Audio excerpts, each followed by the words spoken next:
SER Podcast. Hola, soy Bruno Alemán y esto es Play Fútbol, el podcast de fútbol internacional en el que te hablamos del juego. Si cerráramos ahora la paradeta, Michael Olise sería un candidato claro al Balón de Oro. Si acabara ahora la temporada, si no se jugara la final de la Champions ni tampoco el Mundial. Es cierto que en el partido del martes en París teníamos para elegir. Jugaron partidazos los Luis Díaz, Harry Kane, sus compañeros de delantera, también Kvaratskhelia y Dembélé. Muchos futbolistas optaron al MVP. Alguno seguramente estuvo incluso mejor que Olise. Pero lo cierto es que la temporada del extremo francés del Bayern está siendo escandalosa por su puntualidad, por su regularidad y su capacidad para ser decisivo, que es algo que ha tenido siempre desde sus inicios. Acompañaba esa capacidad para desbordar, para irse en el 1 contra 1 y desequilibrar, con unos registros siempre muy interesantes. Y hay que decir que la directiva del Bayern le ha construido también una delantera, unos compañeros de viaje ideales para potenciar las virtudes de Michael Olise.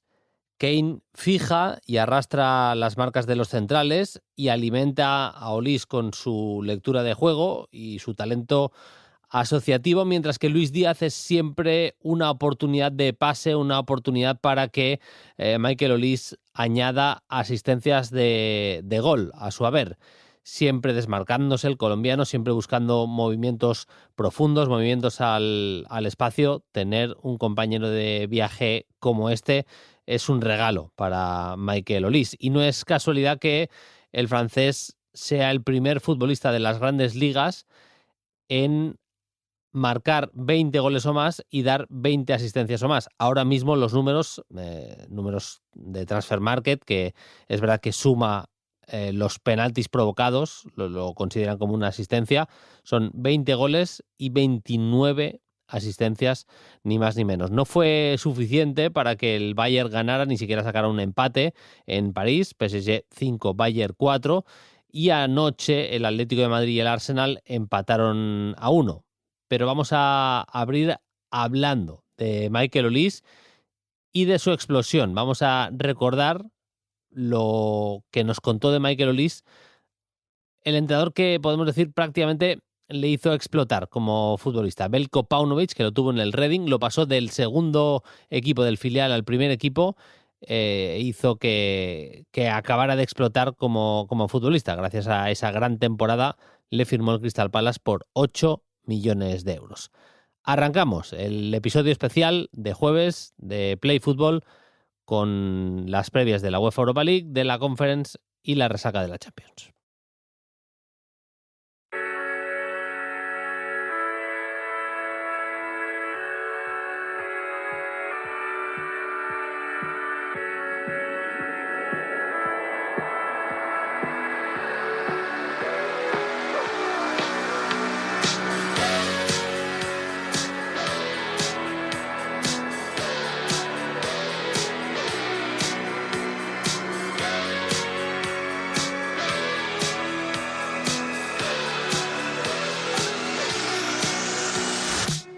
Pues vamos allá, nuevo episodio de Play Fútbol con toda la resaca. Vamos a analizar lo ocurrido en los partidos de Champions de esta semana, un análisis rápido y una buena previa para lo que tenéis hoy, para los partidos de semifinales tanto de UEFA Europa League como de Conference. Lo vamos a hacer en un ratito con Fernando Rodríguez y con Mauro Jiménez, que nos van a ayudar a desgranar las claves de cara a los partidos de esta noche, muy pendientes especialmente del Rayito que juega a las 9 en casa contra el Estrasburgo en un partido que va a ser absolutamente precioso por todo el ambientazo que va a haber seguro en el barrio de Vallecas. Más allá de eso, Champions League, el protagonista de esta semana en la portada, bueno, para mí tiene que ser Michael Olise, que seguramente no fue el mejor futbolista del partido. Es posible que ni siquiera fuera de los mejores delanteros del partido. porque Luis Díaz firmó un golazo y un partido tremendo, no paró de condicionar, forzando el penalti, forzando la amarilla de Marquinhos, marcando un auténtico golazo, el del colombiano. Lo de Kane fue una auténtica exhibición. Qué partido de Harry Kane. Pero Michael Olise está firmando una temporada que apunta a Balón de Oro. Es que hay que decirlo así. Lo hemos dicho antes, son ya más de 20 goles y más de 20 asistencias. 20 goles y 29 asistencias en lo que llevamos de temporada. Y sobre todo la sensación que si se pone es imparable. Y además que se pone prácticamente siempre, porque muchos extremos talentosos lo que tienen son días buenos, esos días en los que les sale absolutamente todo. Con Michael Olise me pasa que prácticamente siempre está bien. Por eso lleva los números, las cifras que lleva, 20 goles y 29 asistencias. Dicho esto, las buenas cifras no son algo nuevo en el fútbol de Michael Olise.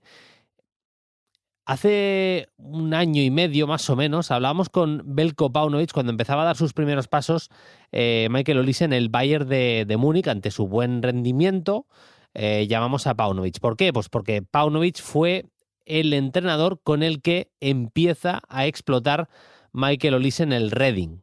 Lo firma el Reading, estaba en el sub-23 y Paunovic le sube al primer equipo, le crea un plan y ese es el año de su explosión, el año que acaba fomentando que el Crystal Palace pagara en aquel momento 8 millones de libras por este futbolista. ¿Qué tenía Michael Olise de especial cuando llega Paunovic al Reading? Me topé con Michael Olise jugando en el equipo de sub-23, ¿no? En la cantera del equipo. Y descubrí prácticamente todo lo que estáis descubriendo todos los aficionados y amantes del fútbol ahora. Un inmenso talento, una zurda exquisita, una visión de juego, un disparo, un tiro a puerta y sobre todo un talento natural, muy peculiar en cuanto a sus movimientos, en cuanto a su cómo se desenvuelve como jugador en el terreno de juego en varias posiciones. Michael para mí, una vez que cuando lo vi desde fuera y vi cuando empecé a trabajar ahí, vi lo que él podía ofrecer más, fue la verdad es que un gran reto, porque el chico también el equipo venía de unas temporadas un poco difíciles y como siempre en esos momentos falta confianza, falta que la gente crea en algo, en algún líder. Pero yo le iba ofreciendo y le iba siempre comunicando bien con las expectativas y lo que queríamos cumplir con él, ¿no? Para que él cumpla sus objetivos también dentro del grupo, ¿no? Y fue, la verdad es que una experiencia muy agradable porque pasamos por varias fases. Él jugó 40 y pico partidos esa temporada, marcó 7 goles, dio 15 asistencias, pero me recuerdo que cuando empezamos a trabajar con él, junto con mi cuerpo técnico, le presentamos un proyecto para él donde buscábamos desarrollar su potencial con objetivos claros, ¿no? Y de esto ya técnicamente hablando es más trabajo de entrenador puro y duro, uno a uno con el jugador, mejorar sus giros, mejorar su disparo, convertirlo en un jugador especialista a balón parado, porque con esa zurda ponía el balón donde él quería, donde nosotros también le guiábamos para hacer alguna jugada. O sea, la verdad es que muy agradable para mí trabajar con él, igual que con otros chicos que también he tenido y sigo teniendo y descubriendo por mi carrera como entrenador. Una explosión, la de Michael Olise esa temporada, que acabó de alguna manera salvando económicamente con esos 8 millones de libras a un Reading que económicamente en aquella época lo estaba pasando realmente mal. Mira, sinceramente, él venía de varios lugares donde no, en las canteras, él era un talento prodigio, digamos, en Inglaterra en ese momento, porque él también, como saben, él juega con la selección francesa. O sea, él escogió jugar, tenía el derecho de jugar para los dos, estuvo en las categorías inferiores de Inglaterra y luego saltó a Francia, justo en esa época cuando nosotros lo entrenamos. Pero venía en Inglaterra de varias academias donde no cuajó por alguna otra razón y acabó en Reading. O sea, iba en algún momento un poco delicado de su carrera. En Reading, desde luego, cuando reciben un talento que viene de las academias de Premier League, pero Reading también tiene unas instalaciones y estaba considerado en ese momento categoría 1, que en Inglaterra es como la academia de primer nivel. Eh,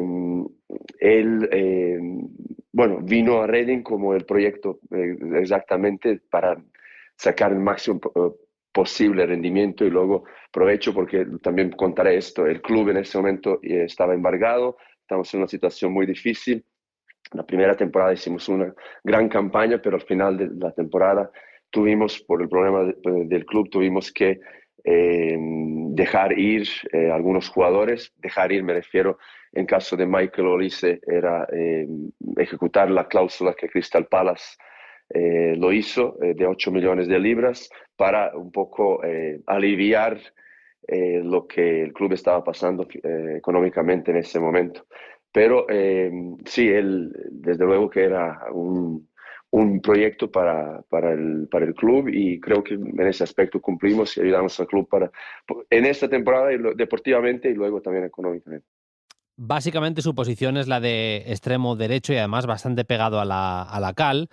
Así destrozó a Nuno Méndez, con lo que eso supone, ¿eh? Nuno Méndez, uno de los mejores, si no el mejor lateral zurdo del momento, fue puesto en evidencia por Michael Olise permanentemente. Además, fue una exhibición de capacidad para desbordar, pero es que lo había hecho antes en el Bernabéu con Carreras.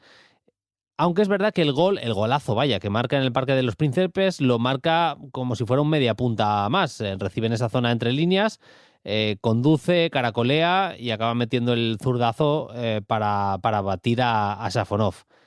¿Qué ocurre con su posición? Paunovic nos explica cómo llegaron a la conclusión de que lo mejor era que jugara mucho más por la banda derecha. Yo siempre hago esto, analizo mucho. A los 8 partidos que lo tuve jugando, perdón, o 18 partidos, primeros 18, o sea, primera parte de la temporada en Inglaterra, hice un corte y dije, mira, Michael, vamos a ver tu rendimiento.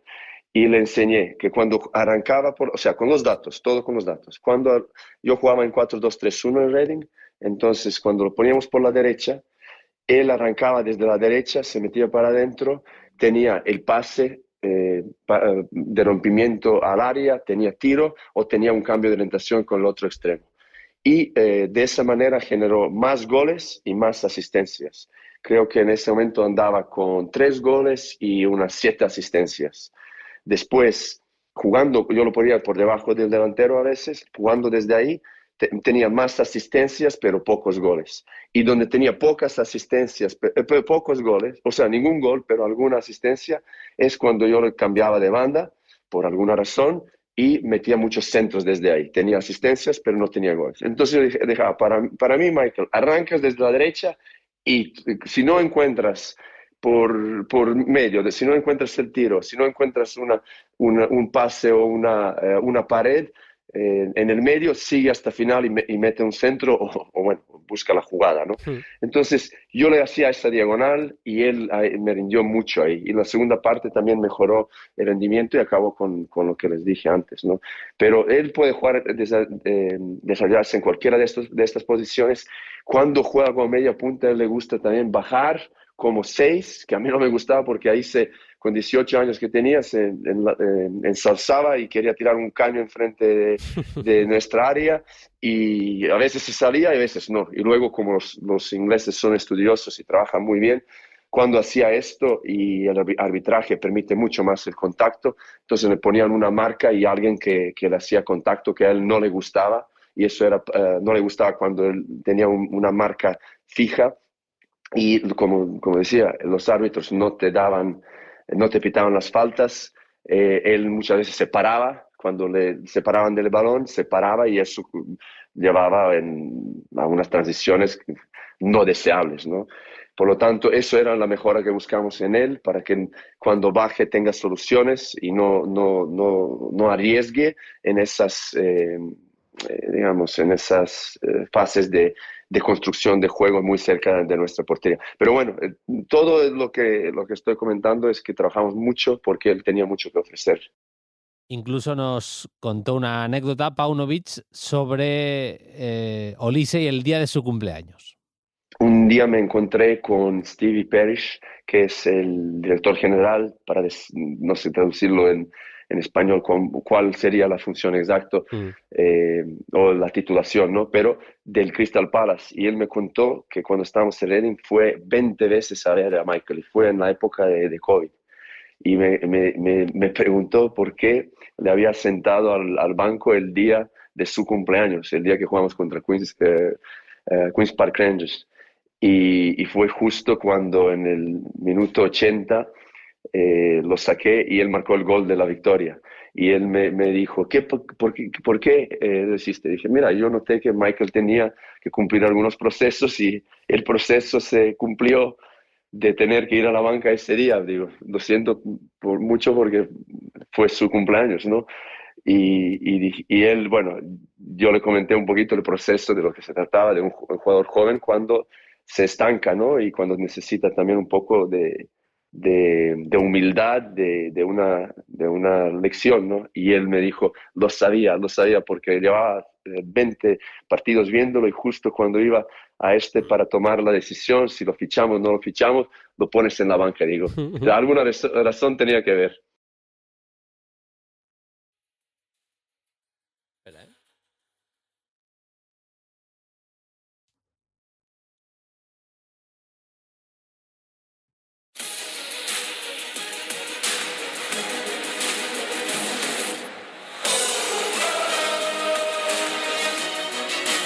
Llegamos ya a las semifinales del torneo, semifinales de la UEFA Europa League, que tienen enfrentamiento inglés. Se van a medir el Nottingham Forest y el Aston Villa en la primera semifinal, y el Braga y el Friburgo en la segunda. Como hacemos habitualmente durante toda esta temporada, saludamos a Fernando Rodríguez, nuestro hombre Europa League. Hola Fer, ¿qué tal? Muy buenas. ¿Qué tal, Bruno? ¿Cómo estás? Pues bien, con ganas de estas semis de la UEFA Europa League, que me parecen apasionantes. Es verdad que una lástima, ya no tenemos equipos europeos, se nos quedaron por el camino en la última ronda tanto el Celta como el Betis, pero bueno, quedan unas semifinales muy chulas, apasionantes te diría. Otra vez un inglés se va a meter en la final. Yo creo, Fer, que a principio de temporada dábamos bastantes opciones tanto a Forest como sobre todo a Aston Villa de llegar a estas instancias de la competición, pero también es la UEFA Europa League un torneo que permite soñar a equipos más modestos. Es verdad que que ganen el título equipos poco habituados a hacerlo, pues ha habido menos en los últimos años. Pero también es cierto que te ofrece la posibilidad de soñar. Y, por ejemplo, tuvimos hace no tanto una final Eintracht Glasgow Rangers, y ahora tenemos una semifinal entre el Friburgo y el Braga. Uno de los dos, que no está en las principales quinielas, se va a meter en la gran final. Tal cual, Bruno, porque mira, esta semana he hecho los deberes y he estado repasando un poco lo que hemos venido contando a lo largo de la temporada en Play Fútbol sobre la Europa League. Y cuando hicimos la guía a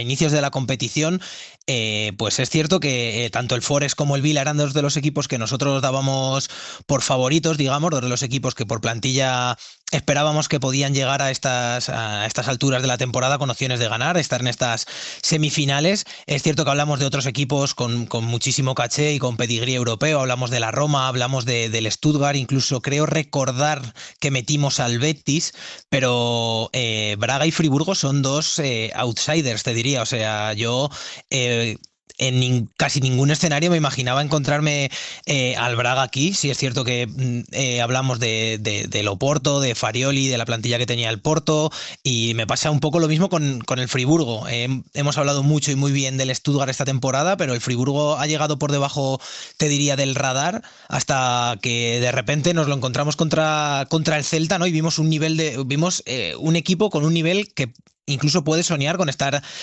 en la final, con lo cual es una competición muy bonita, porque es lo que, más allá de que es cierto que lo que comentabas tú ahora, que hay equipos como el Aston Villa a los que todo el mundo esperaba y que están entre los 4 mejores.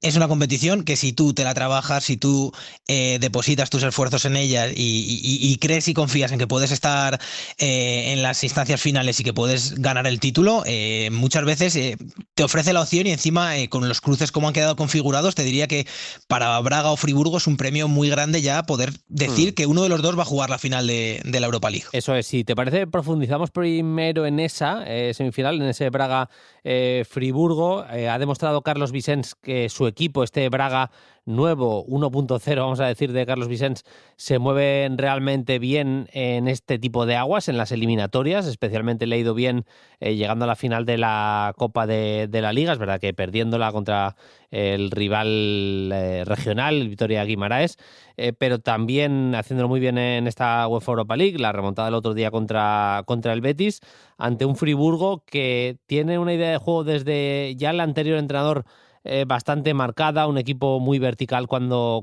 ataca, pero con recursos a nivel táctico, y luego con 3-4 nombres propios. Es que hay jugadores que van a jugar la Champions. En este equipo actual, el año que viene, yo creo que Manzambi, incluso Atubolu, el portero, es bastante probable, el propio Suzuki, que juegue en Champions el año que viene. Tal cual, Bruno.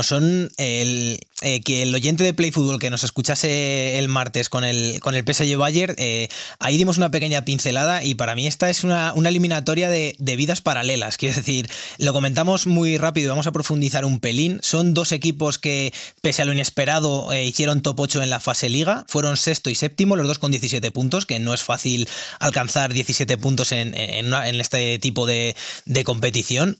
Ambos vienen de eliminar a equipos españoles, a Celta y a Betis, que yo, voy a ser honesto, me esperaba que, cuando vi los cruces, esperaba una semifinal española en esta Europa League, y fíjate, al final Braga y Friburgo están dentro y Celta y Betis no.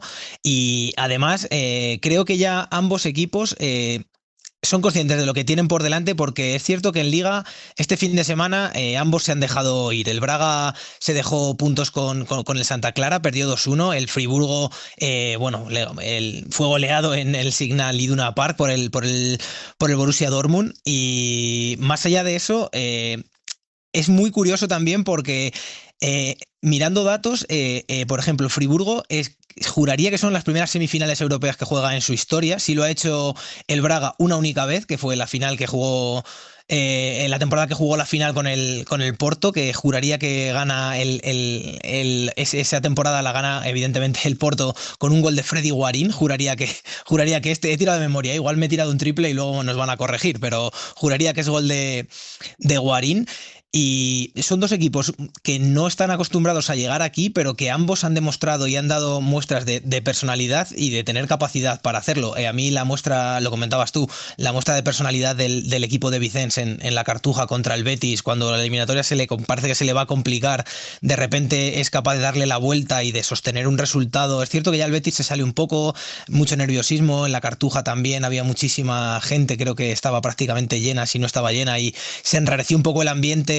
Pero bueno, hay que ser capaz de jugar con ello, y yo sobre todo me creo mucho la versión que le vi al Friburgo contra el Celta. Además, creo que por ahí va a estar la clave de la eliminatoria, en la intensidad y en la presión que le mete este Friburgo, porque es un equipo, el Braga, que ya lo hemos comentado, que a mí me parece muy buen equipo, sobre todo con la pelota, pero que asume muchísimos riesgos, sobre todo en la salida, y creo que si el Friburgo es capaz de mantener este nivel de presión y este nivel físico en los duelos, es un equipo muy ganador de duelos, es un equipo además, que lo has comentado tú, que unido a esto tiene individualidades como la de Manzambi, la de Suzuki, Matanovic está haciendo muchos goles también, el delantero tiene un buen portero. me creo mucho al Friburgo, te diría, Bruno, que es favorito incluso para estar en la final, pero bueno, es cierto que yo al Braga prácticamente en todos los cruces que ha tenido en esta Europa League lo daba por desahuciado y aquí estamos en semifinales. En la final del 2011, ese Porto-Braga, es 1-0 en Dublín con un golazo de cabeza de Radamel Falcao impresionante. Y Bueno, sí. mejor que me corrijas tú a que me corrija el oyente. Yo me acordaba, pero por si acaso lo he querido revisar. Es un golazo de cabeza de Radamel Falcao tremendo. Y llegó a la final y no hace tanto, hace menos de, o sea, justo va a hacer 15 años, este mes de mayo. Y bueno, aquel equipo con Vilas Boas del Porto que se proclamó campeón de aquella UEFA Europa League. Lo pretende otra vez Unai Emery con su Aston Villa hacerlo lo propio. Lo ha conseguido antes con el Sevilla en diversas ocasiones, con el Villarreal. No nos engañemos, es el gran favorito. Aunque enfrente va a tener a un Forest que seguro que va a plantar cara. A mí te diría que Morgan Gibbs-White me parece el mejor futbolista por momento de forma y demás de los dos equipos. Y tampoco está jugando tan bien el Aston Villa, pero está compitiendo realmente bien el equipo de Unai Emery. Por eso me parece, Fer, no sé si lo compartes, que es favorito.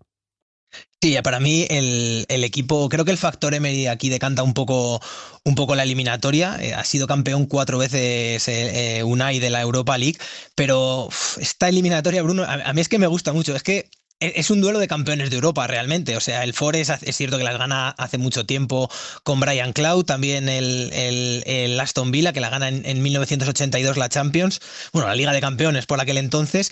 Y además es que tiene todos los componentes para ser una eliminatoria muy bonita porque están... He tirado un poco de Google Maps, no sé si la concreción exacta del dato, pero juraría que hay unos 80 kilómetros entre el City Ground y Villa Park. Y a mí es que me gusta mucho el Forest, sobre todo desde el cambio de entrenador, desde que ha llegado Vítor Pereira, creo que ha mejorado el equipo sus prestaciones. Tú hablabas de Gibbs-White, que estoy de acuerdo totalmente contigo en que ahora mismo por el momento de forma es quizá el mejor jugador de la eliminatoria. Yo estoy totalmente rendido también a Elliot Anderson. Creo que, bueno, se ha hablado del Manchester City, del Manchester United. Creo que equipos del Big Six van a soltar un pastón este verano por Anderson, que seguramente incluso sea titular con Inglaterra en el Mundial.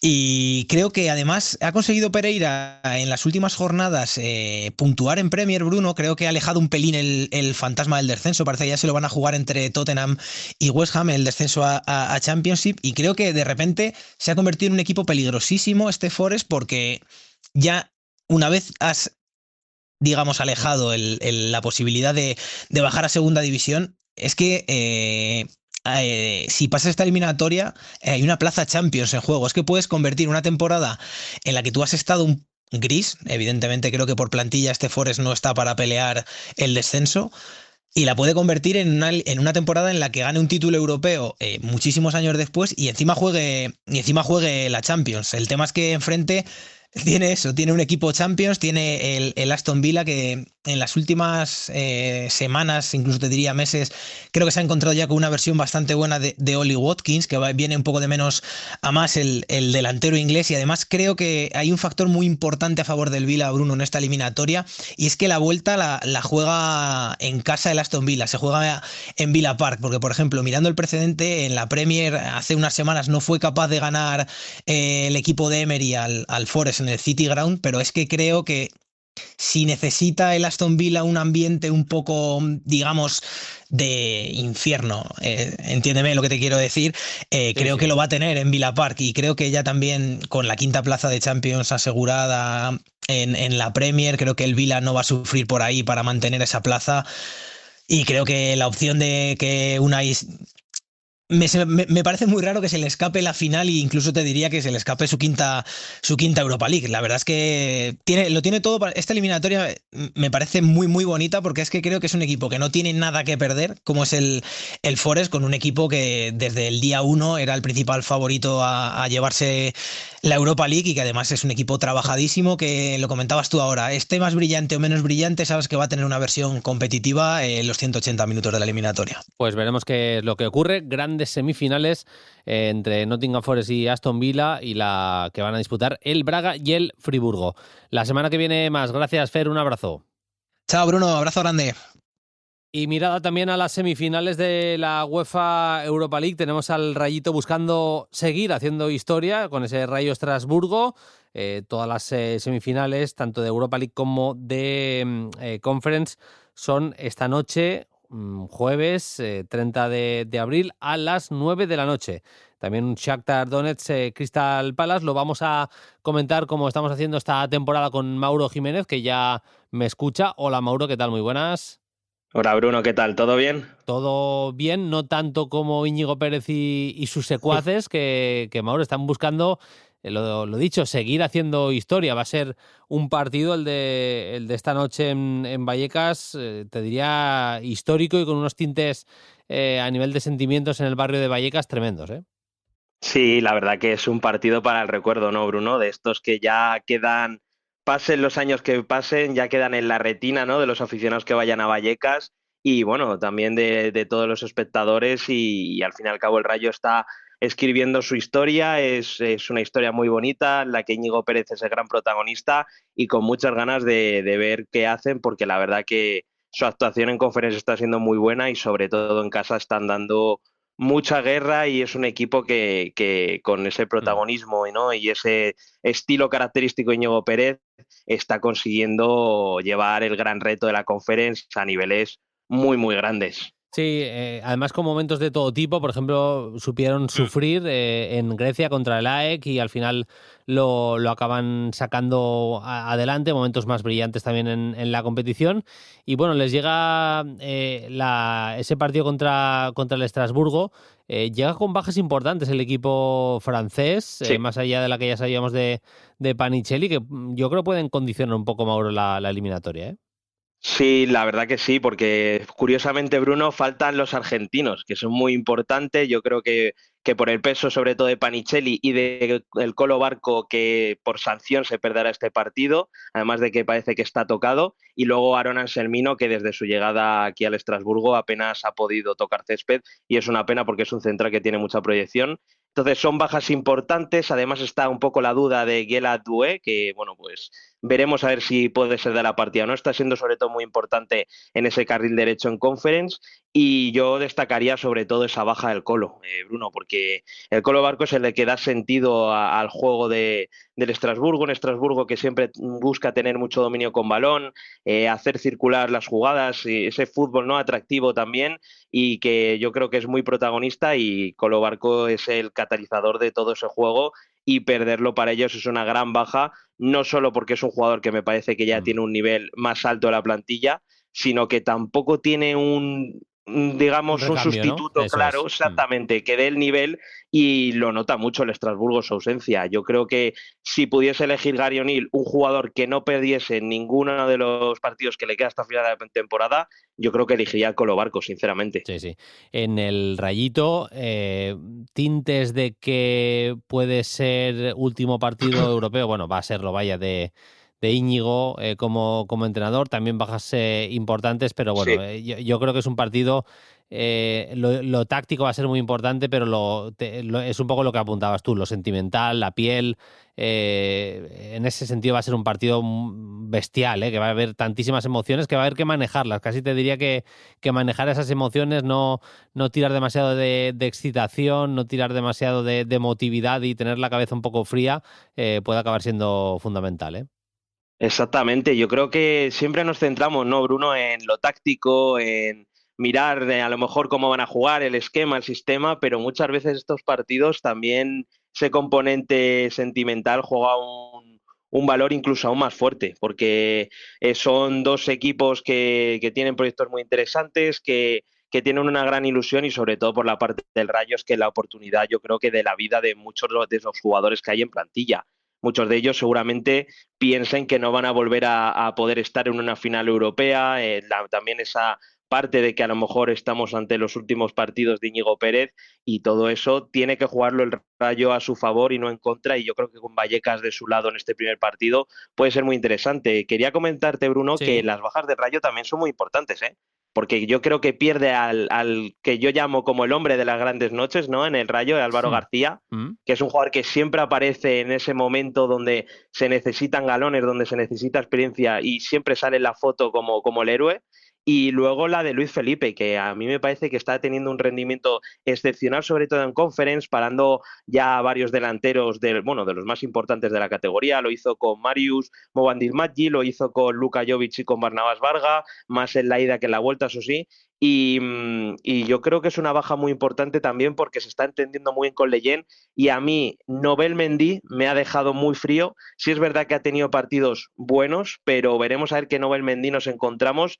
Y luego arriba yo creo que esa baja de Álvaro García hará Jorge de Frutos caerá en banda. Ya sabemos que Jorge de Frutos es un multiusos perfecto para Íñigo Pérez, de esos jugadores que Íñigo le gustan mucho, que pueden jugar en muchas posiciones, y Sergio Camello entrará en punta aprovechando que está teniendo una buena racha ahora de goles, porque lleva ya 2 consecutivos en 2 partidos, y yo creo que puede utilizar esa racha para intentar meterle en 11, aunque ya hemos visto también actuaciones buenas y grandes de Alemão en Europa. Sí. Veremos a ver, porque es un partidazo, y yo creo que lo sentimental va a jugar mucho, sobre todo para la ida. Yo creo que el Rayo tiene que buscar ganar, porque luego en Estrasburgo sufre todo el mundo. Ya vimos el Mainz, que fue con un 2-0 de su casa y terminó cayendo 4-0, y veremos a ver si no tenemos otro susto como en Atenas. Esperemos que no, pero lo primero es llevarse un buen resultado de casa. Estoy de acuerdo, te compro bastante lo de las bajas del Rayo, aunque yo creo que tiene una plantilla, una de las claves en el Rayo es que la plantilla no tiene muchísimas dobleces. Es verdad lo que decías de Nobel Mendy, pero bueno, si no le está viendo bien en los últimos partidos de entrenamientos, tienen la opción Íñigo de meter ahí a Patecis. Sí. Fíjate, te sale un Ilias Akomag que está jugando y rindiendo realmente bien desde que llegó al Rayo en enero, y de frutos en la segunda línea, y puedes elegir arriba Camello o Alemão. No sé, a mí me da buenas sensaciones lo que puede elegir Íñigo, dicho lo cual, lo que decía Mauro, el Estrasburgo es un equipazo, jugadores como Enciso, Oyedele, que ya en Polonia nos había gustado mucho, que puede jugar ahí en el centro del campo, seguramente en esa posición del Colo Barco. No es el mismo perfil, pero puede marcar diferencias. Penders, que es un porterazo, que yo creo que le vamos a ver en el Chelsea más pronto que tarde. Bueno, tiene plantillón en Estrasburgo. Y Emega, sí. Emega, que ya está vuelto. Empezando a tener minutos, Eso exactamente. Y bueno, Bruno, también comentar en el factor sentimental, que viene el Estrasburgo de caer en Copa. Yo creo que era una competición ilusionante para ellos, porque al haber caído el PSG, yo creo que eran los grandes favoritos de los que quedaban, y cayó ante el Niza. Esperemos que eso le pueda hacer también daño a nivel sentimental al Estrasburgo, para que el Rayo también pueda atacar por ahí. Esperemos que el Rayo sea el primer finalista. De la otra semifinal pasará uno entre Shakhtar y Crystal Palace. Mauro, si podemos decir que esta Conference ya está poniendo en el escaparate europeo a un viejo conocido del fútbol español como es Arda Turán, el técnico del Shakhtar, imagínate lo que sería eliminar al Palace. Yo veo bastante favorito al conjunto de Londres, más teniendo la vuelta en casa, pero es por lo que está viviendo el pueblo ucraniano y demás, me parece que es una buena oportunidad y algo bonito lo que está viviendo también el Shakhtar, Sí, sobre todo porque es un equipo, Bruno, ¿no?, que siempre ha tenido estas historias, que es muy histórico, y verle otra vez en estas noches, en estas grandes noches europeas, dar el nivel, pues es muy bonito, ¿no?, para los aficionados que nos gusta este fútbol europeo, equipos que a lo mejor no son de grandes ligas y hacen este tipo de cosas. Y sobre todo, si ahora el protagonista principal es Arda Turán, pues hombre, a todos nos genera esa ilusión, ¿no?, que Arda Turán esté en este banquillo haciendo del Shakhtar un rival bastante complicado, y sobre todo, como ya hemos destacado en otras veces, con esa fórmula que siempre ha funcionado en este equipo ucraniano, con algunos talentos de la casa más los brasileños que están volando, y que sí es verdad que no hay yo creo, a lo mejor Alisson, Santana, Pedriño pueden ser los más protagonistas, pero no hay un goleador, por ejemplo, definido, pero sí que es que se reparten muy bien, se entienden muy bien sobre el campo, y sobre todo que es un equipo, Bruno, que da gusto ver, muy divertido, tiene mucho balón, pero además no es un balón que a lo mejor amasan demasiado, sino que intentan ser verticales, jugar ese juego bonito, ¿no? Y yo creo que es un equipo que está endulzando mucho esta conference. Tiene delante un Crystal Palace que a mí me parece un equipo más serio en cuanto a conjunto y también, lógicamente, tiene varios jugadores que están en un nivel superior. Pero ojo con el Shakhtar, si es verdad que lo de no poder jugar como local en casa, entiéndeme, Bruno, Sí, en sí, sí. Ucrania, eso yo creo que también pasa factura, sobre todo en competición europea. Pero yo creo que va a ser un partido muy bonito, con un choque de estilos, aunque claro, Glasner también con la experiencia que tiene en Europa, eso importa. Y sobre todo yo destacar también, hemos hablado mucho de Wharton, hemos hablado mucho de Mateta, de Ismail Assar, a Dean Henderson. Dean Henderson está haciendo una temporada muy buena, es un portero que cada vez yo creo que está ganando más galones para quizás quitarle ese puesto a Pickford para el futuro de la selección inglesa, y es un portero de talla ya para mí mundial o por lo menos a nivel nacional de lo mejor que hay Mm. en la Premier League, y está teniendo, bueno, pues varias actuaciones muy clave.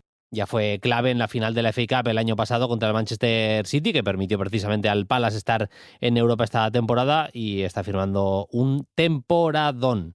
Pendientes de estas semifinales, este Shakhtar Crystal Palace y también el partido que va a disputar el Rayo Vallecano, ese partido contra el Estrasburgo del conjunto de Íñigo Pérez. La semana que viene más. Mauro, un abrazo. Chao.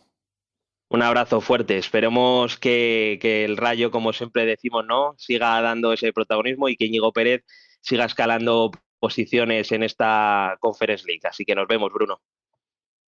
Pues hasta aquí el episodio especial de Play Fútbol. Nosotros volvemos el próximo lunes con la resaca de lo ocurrido el fin de semana y la mejor previa de los partidos de vuelta de la Champions con Aritz Gabilondo y José David López. Hasta entonces, sed felices. Adiós. Para no perderte ningún episodio, síguenos en la aplicación o la web de la SER, Podium Podcast o tu plataforma de audio favorita.